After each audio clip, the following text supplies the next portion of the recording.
Očigledno je da su prevršili sve mere navijači na južnoj tribini navijači Hrvatske. Ovo je zaista nismo željeli, ovoga smo se pribojavali. Samo da ne bude više ovakvih stvari. Zaista, evo i fudbaleri Hrvatske idu tamo, mole i navijače i policiju da se stane s ovim. Ono čega smo se pribojavali što je počelo već danas u ranim popodnevnim satima u ulici Karkatija u šetilištu centru Sarajeva.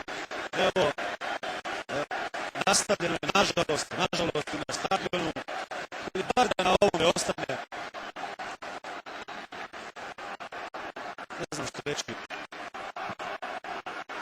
Nikako nam ovo ne ide u korist, iako to rade, iako su zaista, to moram reći, inicijatori sve vrijeme bili hrvatski navijači, ipak je ovo prijateljska utakmica, ipak je ovo utakmica koju pomno prati UEFA, a znamo svi kako kotiramo